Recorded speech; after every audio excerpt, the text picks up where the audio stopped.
President Obonjo. Look, I'm not going to waste any time getting on with this podcast at the moment because I have a very special guest. I told you guys I was going back to my roots.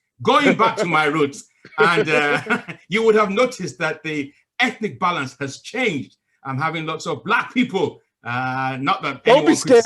Don't be scared. Don't be scared.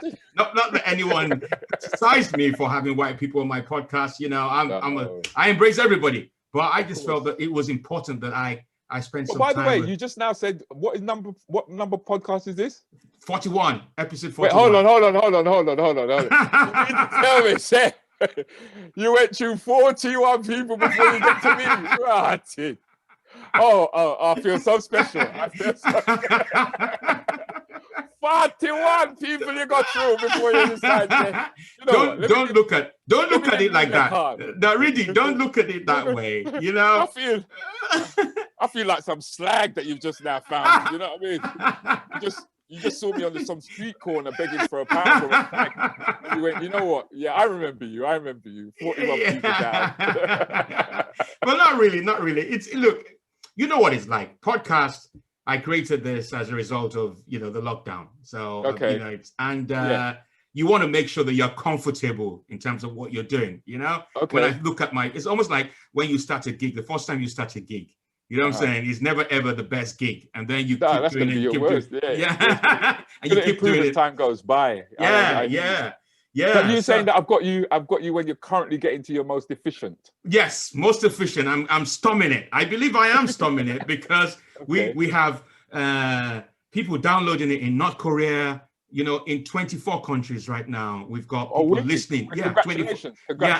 And that's a good thing for me. And Rudi, as you know, I've been focusing on the United Kingdom, but this has given me an opportunity for other people to hear me. But is this our President Obonjo's global takeover? It's a global takeover. Who knows? I might even quit the UK and go to North Korea, and do a show in North Korea. Look, let me introduce Rudi Lickwood to you. You see, I have a very special, I'm fond of, he might not know this, but I am really fond of Rudi Lickwood for a number of reasons.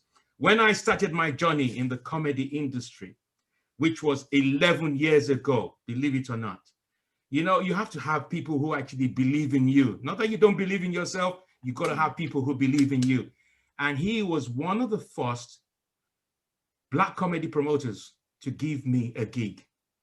And I don't think he realized what that actually meant. It was somewhere in Houston, if I remember correctly, but either Houston or Cricklewood. Yeah, it was in Cricklewood. It was in Cricklewood. And nobody else wanted to do the gig at the time. Yeah. I thought to myself, let me see. And one of the things I remember is that day when you brought me, this was before I became a civilian president. I used to, I'm a military president. I used to dress up in suit. And I was still President Obonjo at the time, but I hadn't taken over, I hadn't joined the army. And Rudi, I remember him introducing me to his audience. And he said, this is a cosmopolitan comedian. And, I didn't even know what that actually meant until a couple of years later. Okay. And I think it was more because I could see that you could transcend. Yeah, exactly. Yeah. And as a result of that gig, I also got another gig from Jeff Schumann. That was the day Jeff Schumann discovered me as well. So, and Rudi has always supported me in everything that I do. Behind the scenes, I can always tell that he wanted me to succeed. Obviously, before General COVID arrived and took and destroyed. General COVID came in and destroyed everything. Destroyed everything. But we're rebuilding. So I thought, yeah, okay, fine. It's taken a while. I need to get Rudi Lickwood. And I've spoken to quite a number of his friends. I've been in touch with Josh Schumann. He's been on the podcast. I've been in touch with, Nabil has been on the podcast. Okay. Mr. C has been on the podcast. And there's going to be several more people who are going to be on the podcast. So it's great. Look, let me just say this. He needs no introduction. Normally when I introduce people, I go through their CV and I try to, he has been. We don't need to go through that. He's been performing comedy for well over 30 years. Over 30 years. And also he has entertained troops in Bosnia, in so many places, Bosnia, Afghanistan, China, Italy, we are talking about, this is a comedy god, and I Yeah, I do respect what he does. You can see from the gray hairs. He's going gray. The very first time I saw him, you know, I genuinely thought, oh my, wow, what happened to Eddy Murphy? You know, well, he doesn't have a gold tooth. That is so cool.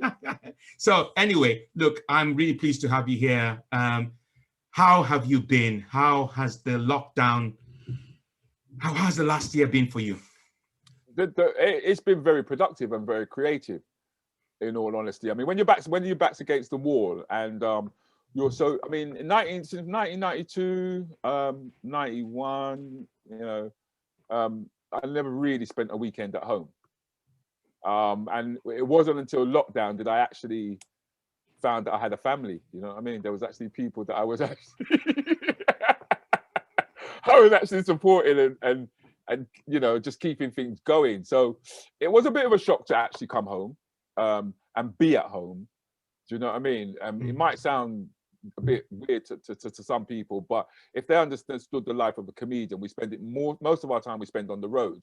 We don't even spend as much time on the stage as we do actually on the road. So to actually come home and find that I just had to sit down was incredibly hard to do. And then I found that creatively, I felt very stifled. I was very angry at the same time. I was very hurt too, to think that this whole virus, you know, went from America to China, back to America, you know, and then has been used in this way to, I guess, cajole people into a way of life that we've never known before. And it's opened up a bunch of questions that got answered, you know, and even when you were asking questions, you're being shut down or you're being kicked off Facebook, you know, it was almost like you couldn't really have this independent voice. And as a comedian, that's what we live by, which is having an independent, inquiring voice all the time, you know, all the time. And nobody says you can't say, nobody penalizes you to the point where if you're not wearing a mask, you can't go into a bank, you cannot get food, you cannot, you know, so you're forced into a situation where you have to do these things,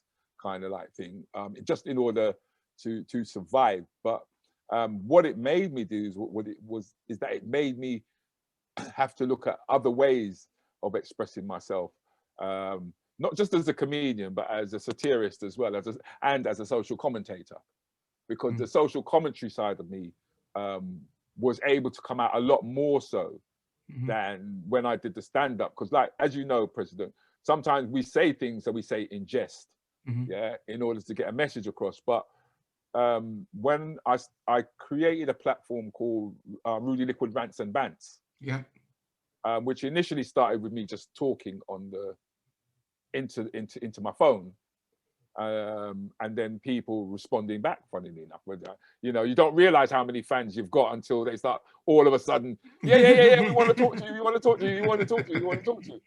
And so the comedy slightly got put to the side and my social commentary side started to blossom, kind of like thing. And it enabled me to build a platform called Rudi, Lickwood, Rants. Yeah. Which I now do on a Friday at 8:15 in the morning till 9:15 in the morning. Yeah, and this is me just basically doing a weekly roundup of what's going on throughout the week. But I've never forgotten that I'm a comedian. And then I also started to invite people onto the platform, and then from invited them onto the platform, then I created a studio, a proper studio. Excellent. For these people to sit on with me. So now I have a panel of 3 regulars who sit with me on a Friday, and we go through the week's news. So that's Rudi, Lickwood, Rants. But I didn't want to stop there. No.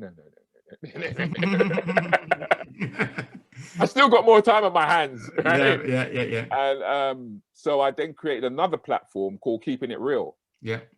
And the whole point of me putting together Keeping It Real was because as a Black British youth growing up, I never really saw any of the role models that I knew of who was on TV. And I used to watch people like Eamon Andrews and Mike Aspel and they had this program called This Is Your Life. Mm-hmm.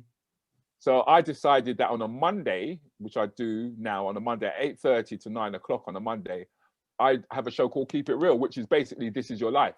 Mm-hmm. I mean, this Monday coming, which will be the 22nd of March, I will be talking to Maccabee. Mm-hmm. Maccabee is an international reggae artist mm-hmm. who talks about social political issues in mm-hmm. his music. Mm-hmm. You know, I've also been interviewing a lot of the Black British comedy pioneers mm-hmm. who never got an opportunity to sit on mm-hmm. Mike Aspel's, mm-hmm. you know, chair. And then again, I've also been interviewing the R&B artists as well. Mm-hmm. The personalities within my community, the Black British community, should I say, that I wanted to bring to the forefront. So mm-hmm. there's a big market out there mm-hmm. for me to basically exploit, because I'm 58 years of age, so that means I can go way back. Mm-hmm. And I can come all the way forward, you know, mm-hmm. to the likes of Mo Milligan mm-hmm. and Kojo. Mm-hmm. You get me? And then I can go as far back as Leo Chester and Jefferson and Whitfield mm-hmm. and Ashton Lamar and Felicity Ethnic. So all of mm-hmm. these and all of these personalities I'm starting to interview, and I do a 1-hour show on a Monday. Mm-hmm. But I didn't stop there. No. Mm-hmm. Didn't stop there. Excellent. So you've got 2 shows, which might end up with, or you got another one? No, I haven't finished yet. That's sorry. Go on. So now that I discovered that I had all of these personalities, mm-hmm. right? I then also created a platform called Anything Goes. Okay. Which is a panel of these same said panelists mm-hmm. Being asked questions from the comment section. Okay. Right. Simple little questions like, what would you ask God if you could ask him one question? Mm-hmm. Yeah. Mm-hmm. Or why is it that that good girls always go for bad men? Mm-hmm. Mm-hmm. Yeah. Mm-hmm. And the panel is expected to answer these questions honestly. Have you ever slept with your ex? Mm-hmm. You know what I mean? Wow. It's all those kind of questions that gets posed by the onlooking public. So the public answers the questions, they have to come up with answers. And this is an adult show. Mm-hmm. This show takes place on a Wednesday mm-hmm. night, mm-hmm. and it's always from 10 to 11 o'clock. So it's after the watershed. Okay. So that's why it's called Anything Goes, because there's no holds bar. Mm-hmm. Right? Mm-hmm. Mm-hmm. I didn't stop there. Oh no. I didn't stop there. I then decided that on a Saturday morning I would do a quiz. Okay. A quiz show. Okay. And then like all of these quiz shows would be based around the cultural understanding of what it is to be of African origin. Mm-hmm. What I found with British TV is that the questions, as excellent as the questions are, they're slightly tilted. Mm-hmm. They slightly have a cultural bias, mm-hmm. not deliberately so, because if I'm sitting down writing questions, mm-hmm. about, for example, do you say planting or do you say plantain? Mm-hmm. Mm-hmm. Yeah. Mm-hmm. Now, culturally, that is understandable within Black British culture. Mm-hmm. We would understand a question like that, mm-hmm. but you would never see a question like that on mainstream TV. Mm-hmm. So my quizzes are based around those kind of questions. Mm-hmm. So it is very much tilted in that respect. But the objective is to allow the world to look in on Black British culture, mm-hmm. because they don't know Black British culture. Mm-hmm. Yeah, all they know, as far as I'm concerned, is how Britain holds on to the shirt tails of America to go around and disrupt the world. Mm-hmm. Yeah, but they're not aware of Black people actually. How do we get on in here? How are we doing what we do? So that's how I've used COVID in a creative way, the lockdown situation in a creative way. That's how I've been getting myself out and about. Wow. So that's 4, you've been busy, 4 shows. Let's go back to the question of your family, because it's really interesting, because I also didn't know I was married until the lockdown. Then you know what I mean. You know exactly what I mean. How do you think your family coped while you were away from home? Happily. Very happy, yeah. I would say happily, because the thing is that when Daddy comes home, Yeah. You know what I mean? It's like all of a sudden, do you know what I mean? It's like you bring a certain expectation that was never there before. Simple little things like wash up the dishes. Do you know what I mean? I'm not used to coming in and waiting to do it in the morning. Do it as you finish it. Do you know what I mean? Little things like going into the front room and picking up the remote control, and then all you hear is, "We don't watch that." I'm like, "What do you mean we don't watch that? I mean, pay for the TV and we want to watch this." So there's also that thing of compromise, because I've had to compromise a hell of a lot, because normally I'm in a situation where I find myself alone.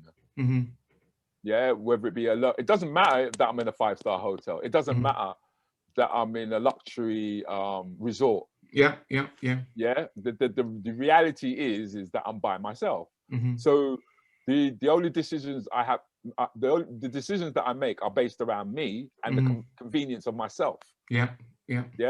But in the back of my mind, I'm providing what I need to provide for my family. Yeah, and they get the benefits of the house, they get the benefits of the garage, they get the benefits of the greenhouse, they get the benefits of the garden, they get the benefits of all of these things. Yeah, which then puts my mind at ease. But so having to come home meant that I had to adjust and really, I guess, really look and take in who the hell these people were in my house. I'm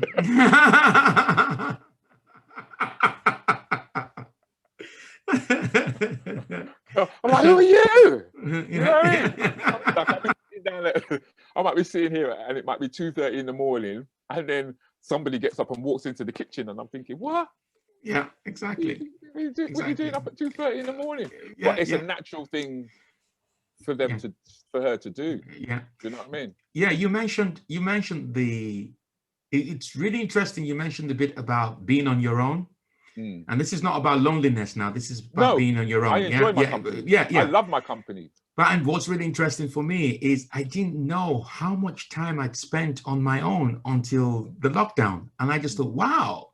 And even when I was still at home, because I've been so used to being on my own. There were times when I just wanted to be on my own. On my own, yeah, I know. That's why when they said that the kids and everybody can go back to school, I was cheering, blood. I was cheering. I was running around the house, having a wank here, having a wank there.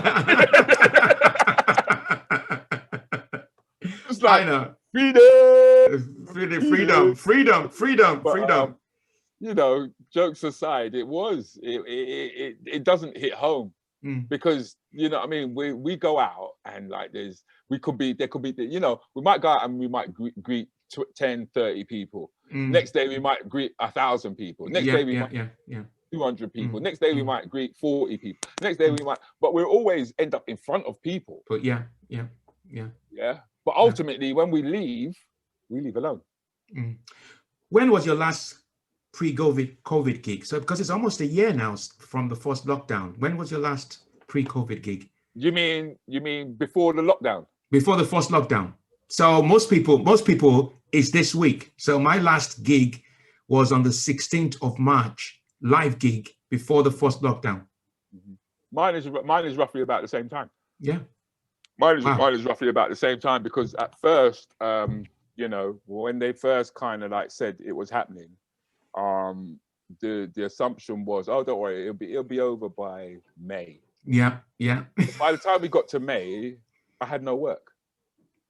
Everything was pulled from the diary. Everything. You don't know what it means to 1 minute see. Well, you do know. I take that back. Sorry. You know, as a comedian, people may not understand what it means to be able to see a year ahead of yourself, and then all of a sudden you can't see further than your nose.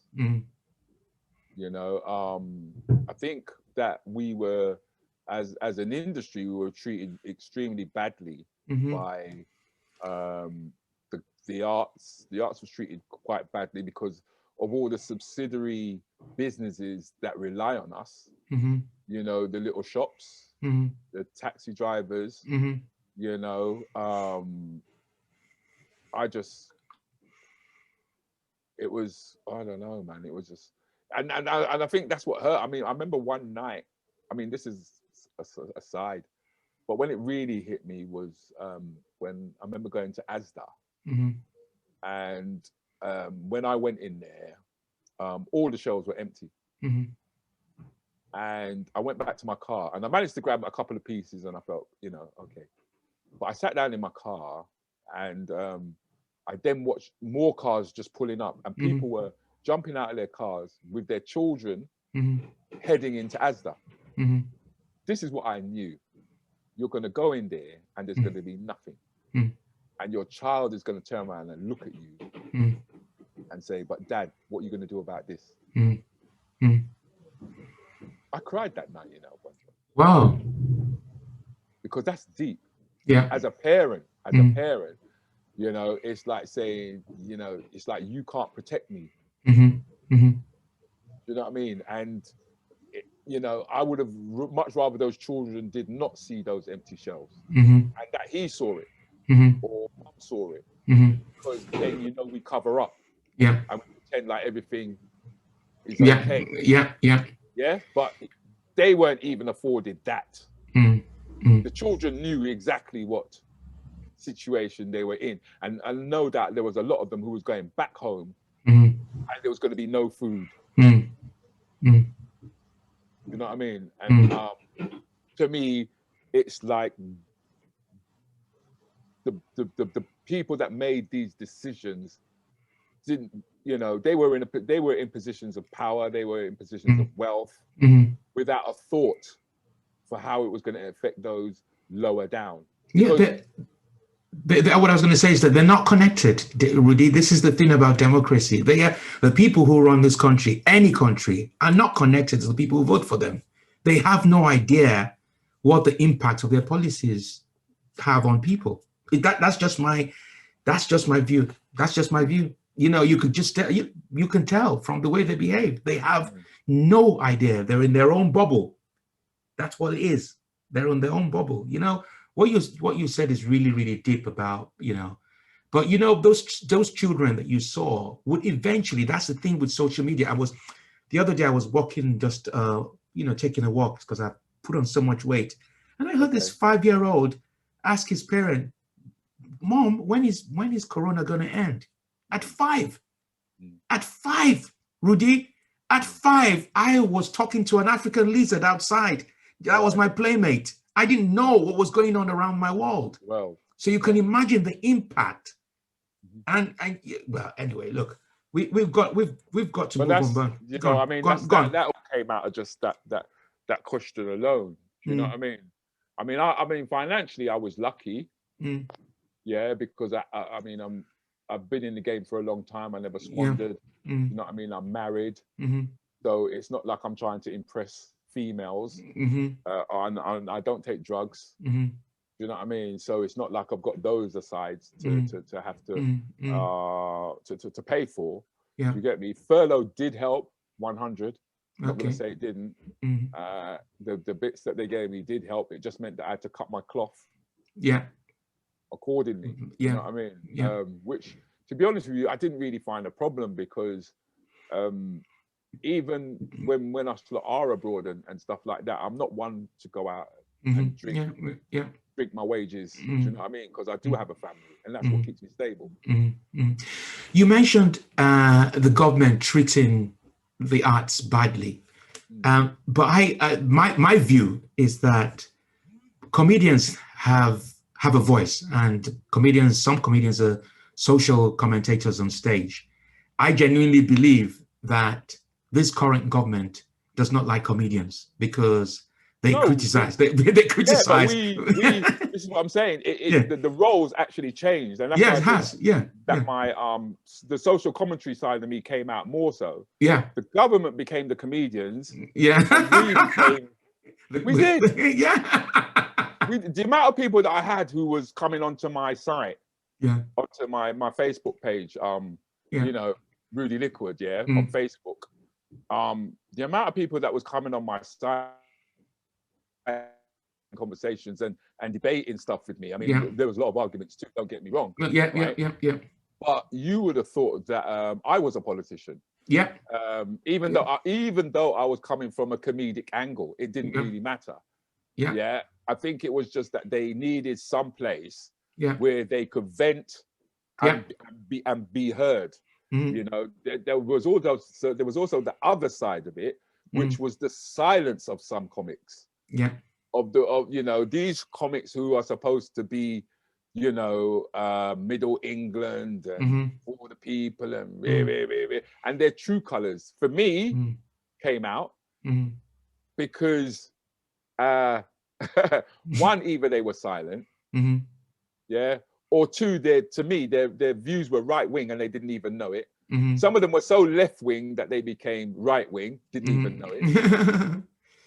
You know what I mean? And I started to see them from a different light. I even lost a lot of white comedic friends over this because I didn't take the point of view that they were taking. And it almost turned into, which weren't new for me, which they didn't know that I could deal with anyway. It became a case of, well, if you're not going to be in our gang, you know what I mean? We're going to do this and we're going to say this about you and we're going to... All they don't realize is that it was always been that way for me. It's always been like that. It's not new. It's not new. Even coming onto the circuit, to get onto the circuit, to play on the platforms, I had to deal with that anyway, but they don't know that you're dealing with that anyway. You know? So it was like, well, bruv, you're not telling me nothing new. You're not showing me anything that I don't already know. The only thing that you're showing me is that who you are. You know, you could come out with all these left or right wing things that you say on stage, but now the person that I'm seeing, sorry, man, you're doing the show of this. Is called show business, and I can see you're all about the show. Oh dear, look, it's been, but Britain is divided. Britain is divided. There's no two ways about it. Is stand-up comedy art? Of course it's an art. It's not an art, man. Not everybody can do just stand-up comedy. Do you know how much work I had to do behind the scenes to get rid of Piers Morgan? Do you know how much work? How much work I had to do? Tell me. I was writing the scripts. You know what I mean? I was getting in touch with Oprah Winfrey. I was like, "Listen, you need to do this interview." Don't tell me you coach Alex. Don't tell me you coach Alex. Yeah, it is. It's just that it's just seen as the lowest of the low, because when you think about it, bro, we can walk onto the stage without anything, and we could still paint a picture in people's imagination. I mean, the greatest Richard Pryor, when Richard Pryor did the scene of him and the deer in the woods, we could all see the woods. We could all smell the woods. We could all hear him stepping on the leaves. But what was actually on the stage? Nothing. It's art, bro. Yeah, it's abstract art. That's what I call it. Abstract art. Yeah. Okay. You have been in the comedy game now for the past 30 years. And, you know, even if I didn't want to invite you to this podcast, the Black comics that I have spoken to mentioned you several times. Rudi Lickwood. That's not why I invited you, but Rudi Lickwood. I'm really interested to find out, how did it all begin for you? I know you've been involved in comedy. You're involved in comedy school. And, you know, like I said to Mr. C when I spoke to him, that I discovered comedy by accident. I just went on stage and I discovered Black comics by accident because, you know, I didn't even know they existed. I remember posting stuff on Facebook on another personal page to say, I wish we had Black UK comics like Richard Pryor, because I used to watch Richard. I wasn't even performing at the time, I was just playing around on Facebook. And all of the comedians said, we are around. Which I believe he was saying, we are there, we're out there, underground. And hardly at that time, before I started performing comedy, the only person I saw on TV would be Gina Yashere and Lenny Henry. And that's it. It's like, you know, there wasn't anything else. But obviously, there was stuff going on the ground that was not appearing on TV. Nobody knew about well, it. the thing is, Obonjo, is that it was appearing on TV, but yeah, we weren't the ones who. It was almost like the black and white minstrel show, basically, like the Ali G's of the world. I could name a few other comics, right? But I don't want this to come over as being bitter, right? But Black British humor has always been there, okay, but it's been appropriated by the white comics, okay, yeah, and then it's been spilled out, and then it comes back to us like it was never ours in the first place. okay. The black circuit has been lively since 1987. The explosion of the Black British comedy circuit really took place. It really came into its own when this was after No Problems and No Problems, and various others. And then we had sort of like had the 291, which kind of really brought that to the TV. But Black British comedy has always been there, but it hasn't been accepted by mainstream in the same way. And to a certain degree, I kind of understand that the British broadcasting stations are obviously going to cater for the widest market it could possibly reach. Now, the African and the West Indian community only represent something like 3% of the population, but yet through all we influence everything, right? So because we only represent 3% of the population, you would have thought you see 3% of us. But that wasn't so until Black Lives Matter happened last year. And then all of a sudden, we see too much black people on TV, man. There's too much black people on TV, man, right? It kind of went the other way. It kind of went OTT on it, yeah? But it was about the producers of comedies, dramas, taking that chance.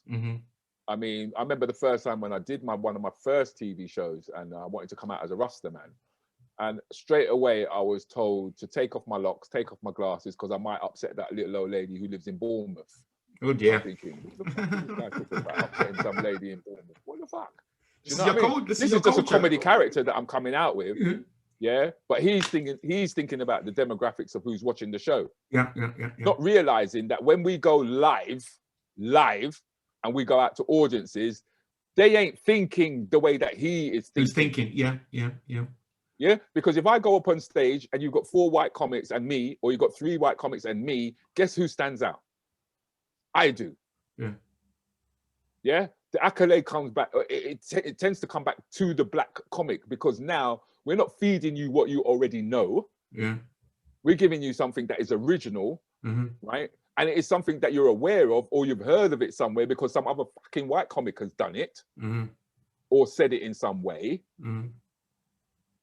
Yeah. So people can already identify with it. People can identify with it anyway, because if you're going to talk about working class and you're going to talk about black people, we're going through the same fucking struggle all the same.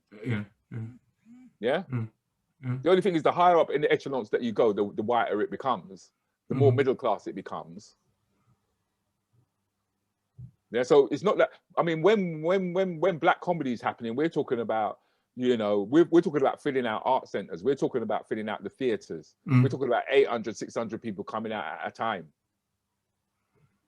You know, but in strategic areas, obviously, because wherever there's a majority of black people, that's where it's going to happen. That's why black on black crime doesn't really exist. It's just crime, but it just so happens that it was 2 black people who had it. You don't say white on white crime, because if there's a crime in Hertfordshire, do you know what I mean? They don't go, oh, it's white on white crime going on in there. They don't say that. They just go, oh, there was a crime. But black people have been, since the Windrush days of from the 50s, they have been pushed. I won't say into ghettos. I would say into areas where they are predominantly together. Do you know what I mean? So in those areas, wherever there was a theater or wherever there was an art center, black people were coming out, but nobody's recording this. This ain't being recorded by the BBC. So it's unknown. So it's like, oh, it doesn't exist, but it does. And it's got to the point now that, because now we've got the internet, There's no stopping these youth them now. They've gone global. Oh yeah. They've gone global. They've got bigger numbers than some of the TV shows that are on TV. Yeah. That's why they ran after people like Mo Milligan. Yeah. You know, that's why they're running after people like Gina, etc. Yeah. Because they've got bigger numbers in their Facebook and their Instagram and you know, social media. Their social media. Yeah. Than some of the TV programs have got. You know, because the true talent, the raw talent, is actually being exposed to the general public. Because the general public is not as bigoted and not as racist as the people who are running the institutions themselves. Because that's how institutional racism and bigotry comes in. Because the higher up you go, the people who are making these decisions are the bigoted, racist people that have a massive influence on the working class in this country. Yeah. See, that's why you see. So you can see what's happened to my comedy. You hear how it switched. It's gone into social commentary. That's what's happened to me. Yeah. Well, that's a good thing. That has to be a good thing. Who else will do that if not you? That has to be a good thing. You were talking about because one of the things I've noticed with social media now is that you could in terms of the lockdown. Because I think the comedy landscape has changed. Because all of a sudden, gatekeepers have disappeared.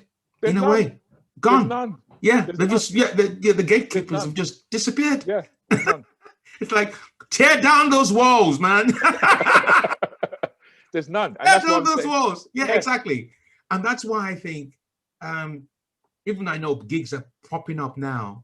Yeah, that's correct. I mean, I'm starting to see a few coming in. Yeah, I was saying, it's going to take... You can see them coming in now. Yeah, you can see them coming in, but it's going to... The audiences have been educated that they can sit behind their laptops and watch top comics, half naked, watching top comics that they see on TV.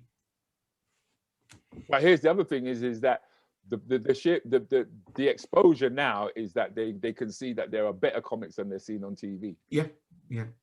Much better comics. But then I think life in that respect is like a pyramid. There's, you know, you go as high as you can get until you get to a point, and not everybody can be up there. You know what I mean? But doesn't mean that there isn't room for everybody. There has to be people at the bottom. There has to be people on the top. But what I'm saying from a Black British perspective is give us our fair share. Yeah. You know, it doesn't all have to be beige. You know what I mean? And you know, I know it's hard. I know it's hard because you've got women, you've got homosexuals, you've got your lesbians, you've got your gay, you've got your transsexuals. Do you know what I mean? You've got your different colored skinned people. I mean, how do you cater for all of them? And that is so difficult for the BBC. I do get it. I really do understand the predicament that they're in, but only because of the way that they've gone about it is why they're going to get the criticism that they're going to get. I don't want us to forget the question I asked you, which is more about you in terms of how did the comedy career begin? Why comedy? Comedy chose me, bro. Tell me. I didn't choose comedy. I wanted to be a restaurateur. I wanted to own my own restaurant. Okay. Just that I ended up entertaining clients at the table. I just wanted to have a good time.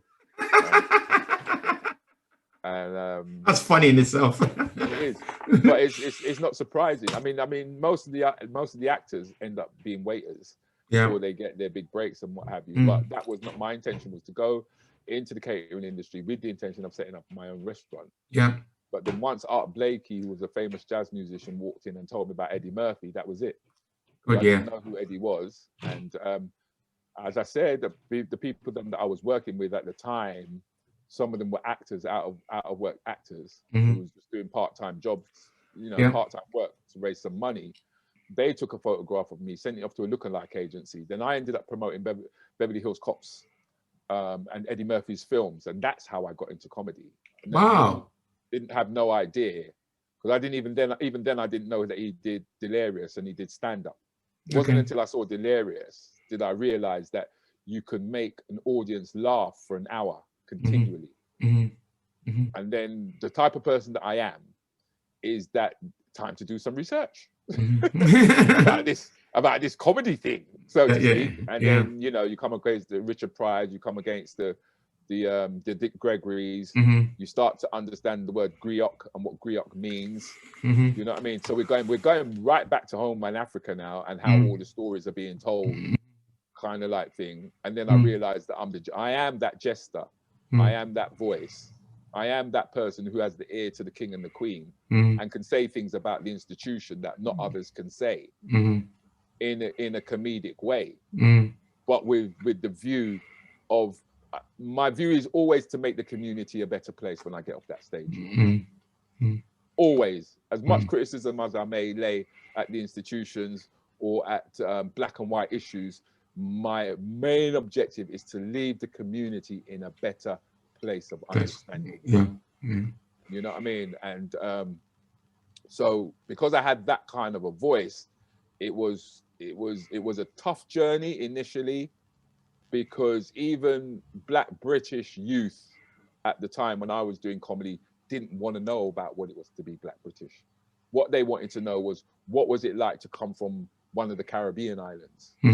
Because they didn't see themselves as being Black British, as being Black British here.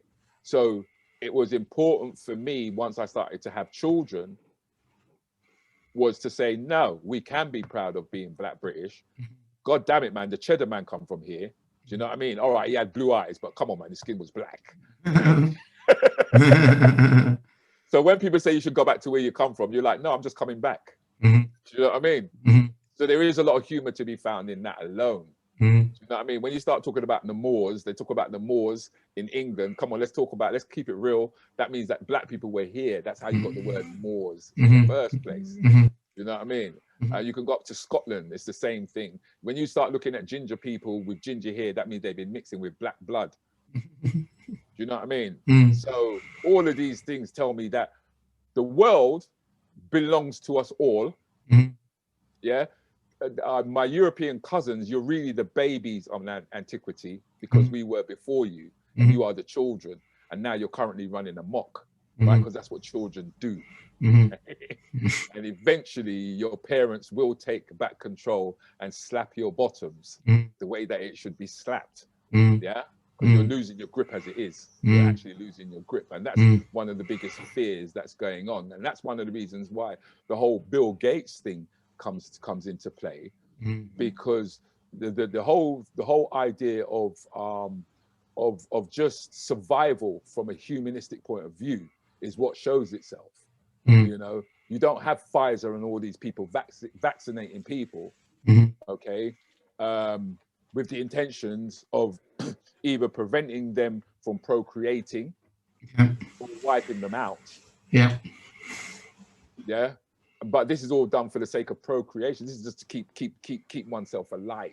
Do you know what I mean? And that's the beauty of being a comedian, is that we travel the world. So I'm not talking from an ignorant perspective of living in Northwest London, right? Not having traveled the world, because I have traveled the world. And I have spoken to people around the world, and I still do speak to those people to this day. So I'm looking at everything from a global perspective, you know, and when you've got money and you've got power, you are in a position where you can shut off people's social safety needs. You know, and it's been done as far as I'm concerned. They've done that. You know, so getting in, like I said, I haven't really moved away from your question, but that's how comedy found me. With that way of thinking, that way of mind, the chance meeting with Art Blakey, which then led me to the stage, because once I met up with the lookalikes, they then decided that they wanted to go out and do live gigs. So who's going to host the gig? No, Eddy Murphy. So were you a good version of Eddy Murphy, or I was a lookalike? I was just a lookalike. I was just a lookalike.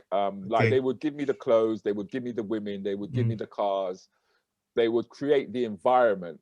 So when Eddy Murphy released a film, whether it was Beverly Hills Cops or The Golden Child, or whatever film, you know, I'd be put into that situation, and then photographs would be taken of me. I would do signings and what have you, and then the bodyguards would move them away, push them out of the way. So nobody got that close to me to actually say, "In fact, he's not Eddie." It was just because they know how to create an illusion. Yeah. Okay. Well, and you did a really good job of that. And you've never met Eddy Murphy? No, I've never actually ever met Eddie. So it's really amazing. Do you still think you look like Eddy Murphy now compared to what he looks like? And the thing is that I never said that I looked like Eddy Murphy, right? Okay. It was more a case of people, right? I don't know if it's coming out. It's not coming out because of it's not coming out because of the screen. Yeah, it's because of the screen. It's not coming out. Is it? No. Oh, yeah, that's it. Is that you? Yes. Oh wow. Okay.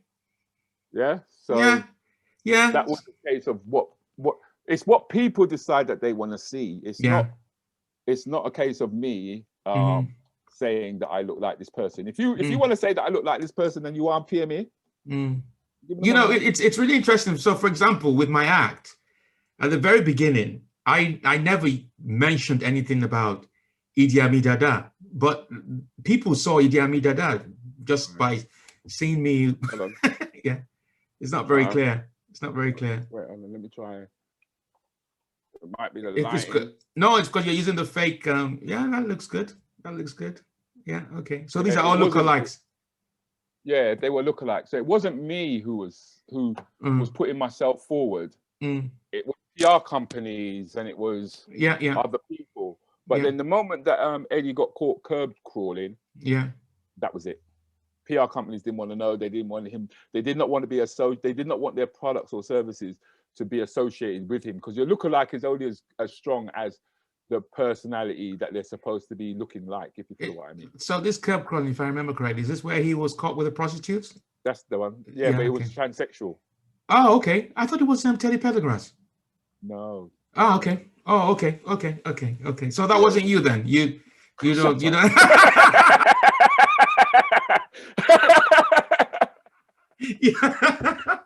You know, Eddie, because I know how to get answers from people. So this is your time to confess, man. If it was you, just say it was you. Whatever floats your boat. Yeah. Okay, let's move on to the next question. I think you've already answered this question, because one of the things I wanted to. I'm using this podcast, especially. As you know, I haven't come from the Black comedy scene. So this has been really great in terms of understanding how the whole Black comedy scene operated. And, I know most of the comedy pioneers. And you may well have answered this question, but what were the challenges you guys faced in the Black comedy scene when you guys started? I think it was just being accepted, to be honest with you, that we did have an understanding of British culture. Yeah, and it wasn't necessarily going to come from a white perspective. It was going to come from our perspective. And that British audiences were open to this, but I think you said it better than me when you said the gatekeepers are gone. Because it was like the gatekeepers were saying, this is what's good for the British audience. It wasn't the British audience. I mean, bruv, you're like me, right? In this respect, we have been up and down the country. Racism exists, but how much racism did you really face when you were going up and down the country? When you perform, this is when you actually film. When I was performing on stage, I didn't feel it. Thank you. I genuinely did not feel it. I gained a lot of respect, actually. This is what I'm trying to say. It's amazing to think. Honestly, I have a joke. It's a joke, but said in jest, about how the police stopped me away from a gig, and I was in uniform. Right. And when he saw me, he just literally saluted me.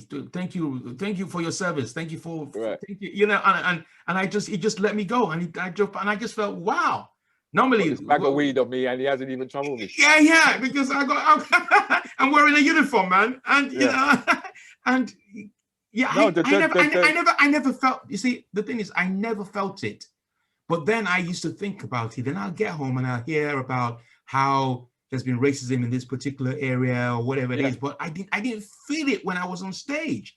They adored me. They you comedy know, audiences, audiences. That's what I'm saying. Is they come with an open mind and an intention to have a good time. Yeah. Right. I mean, there have been times when I've known that I'm being racially taunted. Don't get me wrong, because that's like saying that it doesn't exist. It does exist. Yeah. But not on that level. Not where you kind of go, oh my God, all of them. No, it's not that at all.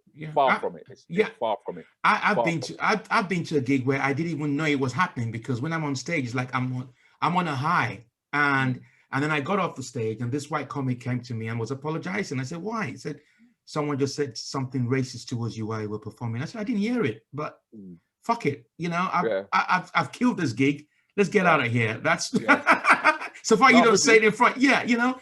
I'm with you. But I've never really thought about it in terms of the comedy audiences. And that's why, for me, comedy is really, really powerful in terms of changing people's minds and leaving them with a message. You know, I mean, that's why they say that, you know, it's a case of how do you want to use the platform? What do you want to get out of it? I mean, the easiest thing that I think I could do is just go up there and tell a bunch of senseless jokes that mean nothing, right? But I think that comedy evolved from the days of Richard Pryor, coming through to Bill Hicks, coming through to Mark Thomas, you know, Jim Jeffries, you know, there's quite a few, you know, where you know, it's either you stand for something or you stand for nothing. But you do have different styles of comedy, and I do love them all. Don't get me wrong. I love Tim Vine. Do you get me? I love Tommy Cooper. I love Dick Emery. I love Mike Yarwood. I love all of those. Yeah. And yes, it is about entertainment. Don't get me wrong. First and foremost, it is about entertainment. But you can't say that comedy is bland. You can't. You've got to be coming from a perspective. Like if you didn't bring in your Africans, the fact that you're African and you come from a particular region of Africa, what would differentiate you from me from you? You know, they're able to do it as a northern comic and a southern comic. You know what I mean? A Scottish comic. Well, it's the same thing that we have with black comedians. Kind of like thing, you know. But the thing is that British society, in terms of TV, right, it was like, well, we could only accept one of you. One in, one out, one in, one out. Well, that one in and one out doesn't represent us all. No, it doesn't. It doesn't. You know, and it's too much pressure to put on any given individual anyway. You know, and I guess the same argument would women would put forward. The same argument a disabled person would put forward. So I get it. Yeah. You know, but I think the first thing that people have to accept is the first thing you see when somebody walks on the stage is their color. Even if you see the wheelchair, you'll see the wheelchair, then you will see their color. You know, there's no escaping that. You know what I mean? You're a person of the black persuasion. No, I wasn't persuaded to be like this. Nobody persuaded me. This is just how I am. Do you know what I mean? So when I open my mouth, I will talk about rice and peas. I'm not going to talk about mushy peas and chips. Doesn't mean I don't like mushy peas and chips. Yeah, I know. That, you know what I mean? Yeah. And so when I get up and I talk about the yam and the banana and the rear, you know what I mean? The ackee and the saltfish and so then the white audience is like, yeah, man, they're interested now because I'm interesting now. I'm interesting. But also, let's not underestimate that some of them have also, look, I don't know if you know of TikTok. TikTok, where, you know, African food is going viral. White people are filming themselves eating pounded yam, fufu, with and it's going viral. Okay, you could say it's cultural appropriation, but They know about that food. That never happened 20 years ago. Never so, happened. Yeah. Matey, never happened 18 months ago. The thing with the internet is that it's made the world smaller. Yeah. You know, definitely. And I think the difference is that now people are beginning to understand what people mean by the 5% or the 1% who are currently in control. Because if we go back to Elizabeth I, for argument's sake, those people who were living in England at the time had no idea what there's the so-called heroes, you know, Sir Francis Drake and all them man them was getting up to, because nobody could see. Yeah, but now you can see everything. Now you can see. Yeah, we know that Prince Harry and Prince William have spoken, and the talks were not productive. Right. We see. A young boy in Nigeria would have heard about that story. You know, it's crazy. Right, it's really crazy. Right, it's crazy. Yeah, that's right. And then everybody has an opinion. Yes, I have an opinion on Meghan. I have an opinion on Harry. Yes. Because we can all see the internet has brought us closer together as a human race. But with, like they say, you know, the more technology that you have is the more problems as well. Well, it has its good bits, but I genuinely think it's destroyed the fabric of society. I genuinely think so. You know, you can't. You know what? My daughter would disagree with you. My grandson would disagree. Well, I would love to debate both of them. Old school, bruv. You're old. You're old. No, I'm not old. But I mean, you know, you and I are of the same age, same generation. Yeah. Yeah. And, you know, you're an educated man. You know, I can tell. You know, I don't mean to patronize you. You want to have a debate with someone. I want to have a debate with Rudi 20 years ago. We will have a debate, and then we will know who won the debate without insulting each other. Yeah, without trading insults. These days, if you have a debate with someone is going to abuse you personally because they can't win the argument. But that's human nature. But I think that never used to happen when you were debating outside social media. Never. No, but that was face to face. Because remember, you got the keyboard warriors now. Oh, right. I make fun of them, Rudi. Okay. You know, because I'm on Twitter. One of the good things about the lockdown is I've been using Twitter a lot to make comments. And they always complain about the prime minister. They always complain about democracy. You really want to change something? Start a revolution, my brothers. Don't hide behind your keyboard. Oh, we hate Boris Johnson. Oh, look at his hair. Oh, there's a protest. Oh, look at what they've done. Oh, resign. And then they put hashtags, right? Resign, resign. How many times have I heard resign, resign, resign? Nothing happens. Sorry, Rudi. Nothing. No, nothing happens. You know, keyboard warriors. But that's it. And then they will end up voting for the same person again. You know, so that's why I think the whole thing is a complete mess. But, you know, who am I? You know, what do I know about politics? You know, we're comedians, man. Yeah, I know. It's not our fault. It's not our fault that they now call us politicians. But the one thing that I need to say this before you go. Yeah. But before you say something. Yeah, you know, now they talk about dictatorship. Oh, the country is going through dictatorship. These people don't know what it's like to be a dictator or to be under a dictatorship regime. Honestly, they have no clue. You were going to say something, sorry. No, I was going to say that the one thing that us as comics have, and that is we have the license to tell the truth. But the worrying thing now, it feels like they want to curtail what people say on stage. They want to curtail. That's been going on when they started talking about political correctness. But I do believe that it's a Spider-Man thing. But with anything you say or do comes the responsibility. You do have a responsibility for what's coming out of your mouth or what your thoughts are, because they do have an impact on wider society. And as a comic, I think that you do need to be aware of that. I mean, it destroyed Craig David for one. You know, when what's his name? So is that the comic who used to make fun of him? That's right. Yeah. Well, he's back. Craig David is back.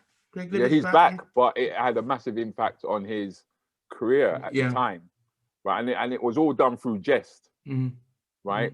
But it was also done from, once again, being in a position of power, because the institution was behind it. Yeah. Whereas would they have allowed that to happen if it was Paul McCartney? We don't know. You know, because what I did find there was lots of programs that used to satirize a lot of white people in the media as well. Yeah.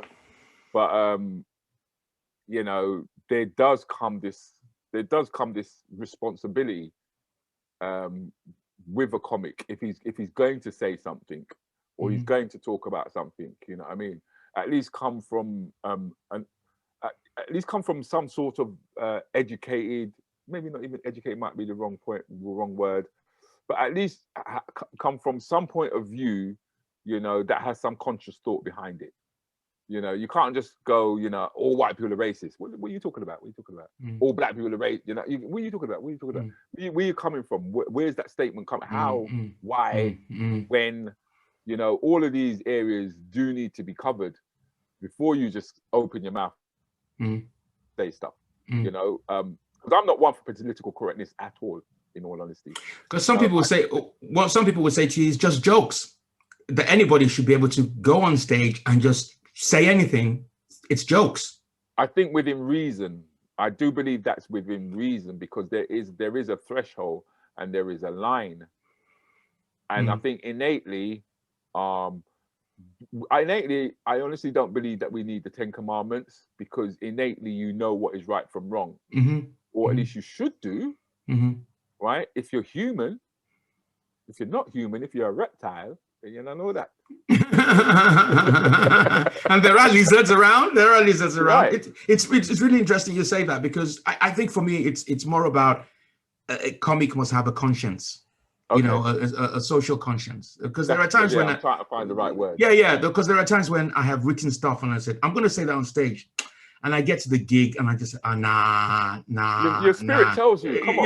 Your spirit just tells you, damn, no, you can't say this. You can't say this. Yeah. You know what I mean? So if you're not going to be guided by your spirituality, then what are you guided by? Yeah. You know. Yeah, because there are people who will say things for the sake of saying it, to get that knee-jerk reaction, or just to get that response. You know, and it's not always a good thing. I have to say, it's not always a good thing. You know, and I've always been conscious of that when I get up on stage, and I'm thinking, you know what I mean? All white people are cunts, and I think, nah, you can't say that. You can't say that.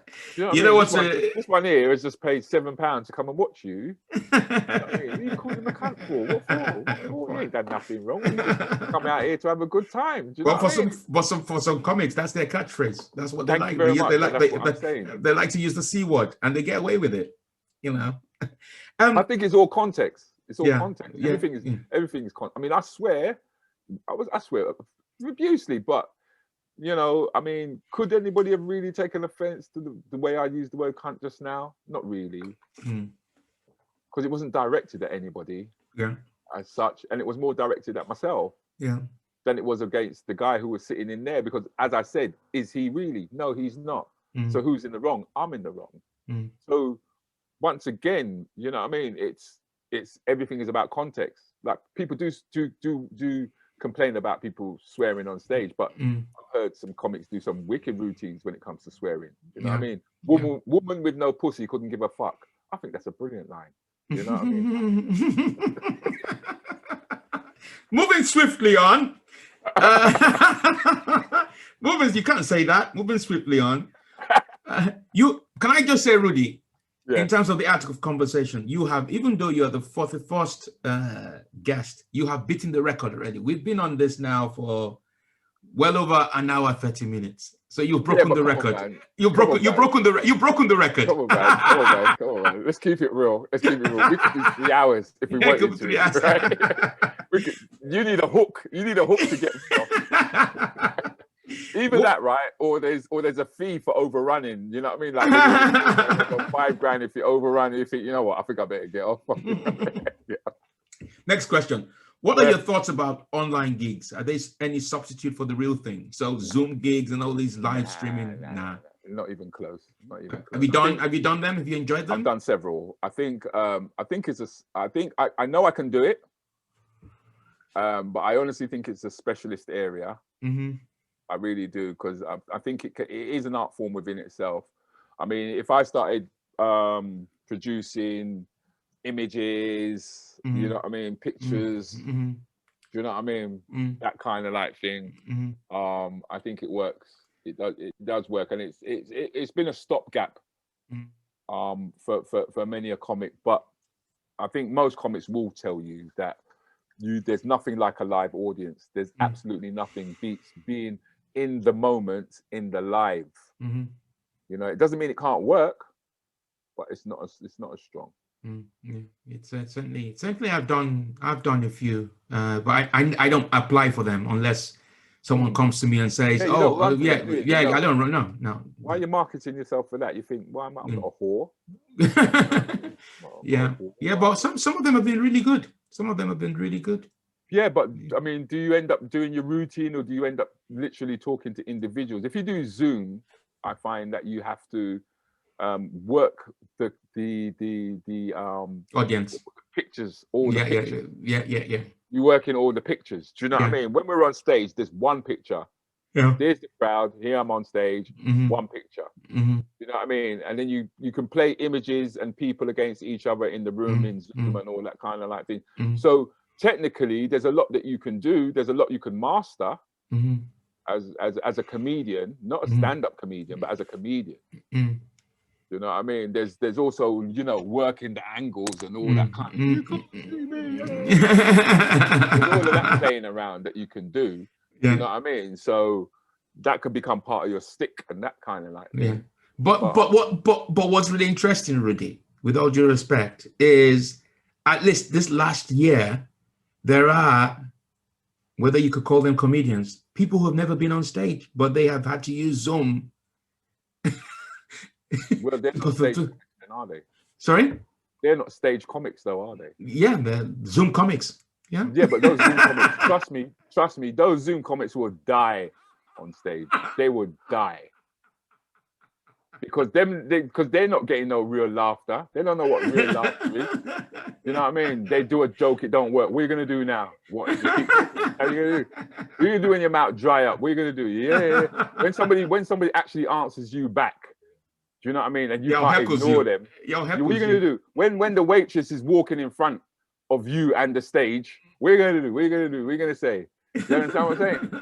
When somebody falls off their stool, how are you gonna react? How are you gonna react? Yeah. Yeah, when there's hassle going on at the door and everyone spins their head round, what are you gonna do? What are you gonna do? What are you gonna? There's too much. Yeah. I know. Well, this has been great. This has been when we could go on for hours. It's just that some of us have weak bladders, you know, That's because of the age. I've got one final question for you. Right. The future. Do you think the UK comedy scene has changed forever? Or do you eventually think it will go back to how it was? It's never going to go back to the way it was. And I really don't care, because my only concern is now me monetizing the 4 platforms that I've devised and understanding how this global internet market works, because that is, for me, that's the future. Yeah. You know, you create your audience via the internet and then you go and you perform to those people live. Yeah. Yeah, and there have been quite a number of comics who've done that, haven't they? They've just bypassed the gatekeepers, bypassed the comedy circuit. Boom! There's a guy. Well, someone said I shouldn't call him a comedian, but I believe he's a comedian. Jonathan Pyle? Do you know him? No. Oh, okay. So he's a YouTube star. Okay. He does social commentary. He's well known, and what's really interesting, which is what I said to this other person, a stand-up comic supported him while he was on tour before the pandemic. Whoa. Because he had all the, he has all the following. I think it's, Jonathan something. Yeah. Yeah. It to me, it is the way forward, because I have to listen to my daughters. and I have to watch where their interest is.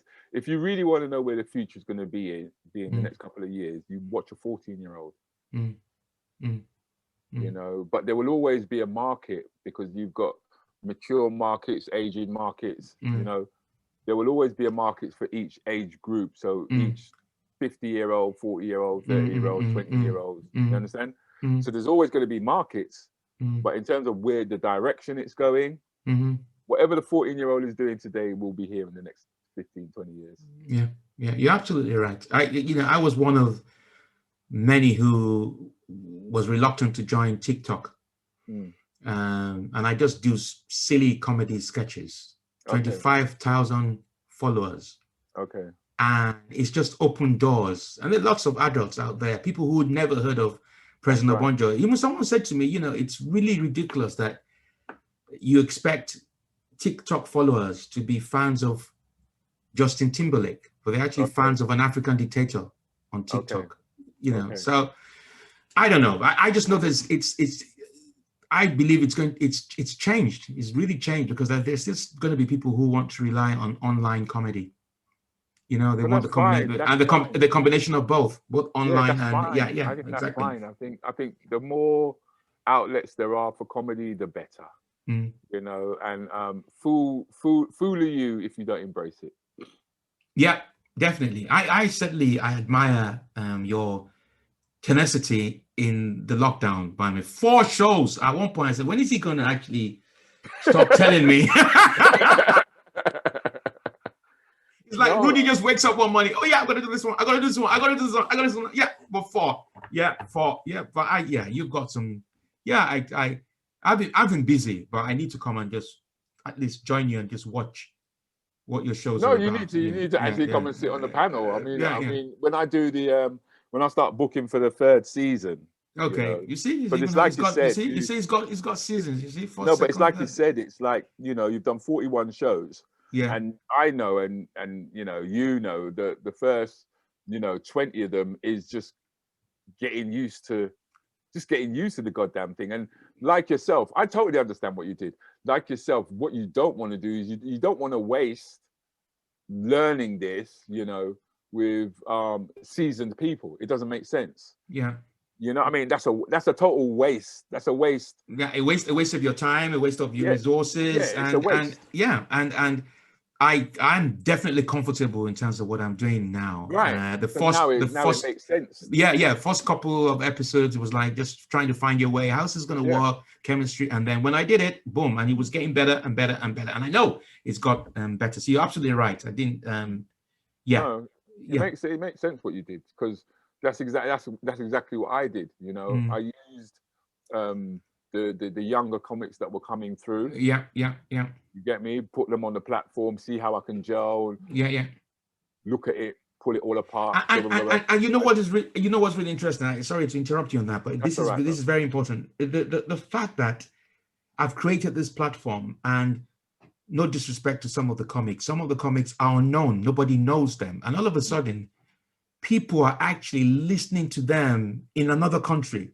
How wonderful is that? Do you understand what I'm saying? Because because one of the things I also wanted to do is I wanted a mixture of both. I just didn't want, high profile comics, get this person so that you can boost your ratings. I wanted to give people that platform, similar to how someone believed in me and gave me that platform. And there's one person I think that's the way to go. That's why I always say my thing is to leave the community in a better place than they was before. Yeah. Because then it feels like I'm giving a service. Yeah. It feels like I'm giving rather than just trying to take. And I get more pleasure out of giving than I do out of taking, believe it or not. Yeah. And sometimes I even find it difficult to receive. You know what I mean? Because you think, well, I'm just doing this because this is what I like to do, and then like, well, no, we want to pay you, and you think, oh my god, yeah, I'll take the money, but oh my god, it's amazing the way that it happens. But no, man, I'm always like pleased to see anybody excel, especially if I know and I've seen personally that they put the work in. Guys, my listeners, my viewers on YouTube and podcasters and everyone else who listens to this. This has been a fantastic, interesting conversation, and I probably wouldn't have stopped it if it wasn't because it's time for me to go and take a piss. I can't hold it. I can't hold it any longer, sir. I'll feed you, bro. But look, Rudi, I want to thank you so much. Laughter Republicans want to thank you so much. Thanks for your support. Thanks for having me. And please do check me out on Facebook. It's Rudi Lickwood. Okay? I was going to ask for your social handles, but go on. Listen, go on. Man, I'm a pro. Go on, go on, go on. You can get me on. You can also on. get me on YouTube as well. If you put Rudi Lickwood in there. And like I said, there are several different shows that I do. So take your pick. So, guys, this wasn't generally easy. This was really Rudi Lickwood. Used to be a lookalike of Eddy Murphy. No, I don't know what he looks like now, but he certainly doesn't look like Eddy Murphy. Not the one I saw on Coming to America. What do you think of Coming to America, by the way? Did you enjoy it? I know I haven't seen it myself. Okay. I'm not hearing the greatest reviews. Yeah. I think people are a bit hard on it, but I gave it a 0, not because I was jealous, because they had this general who looked so much like me. Oh no! But they didn't either. And they didn't even call. Lots of, once again, another coup, but it's what it is. But look, Rudi, thank you so much. I enjoyed the evening, and I wish you every success. And check Rudi out. He's got 4 shows online. I'm sure by the time I get to speak to him again, maybe he's produced so many other shows. On that note, thank you so much. Thank you. Cheers. Thanks, Rudi. That's all right. Yeah.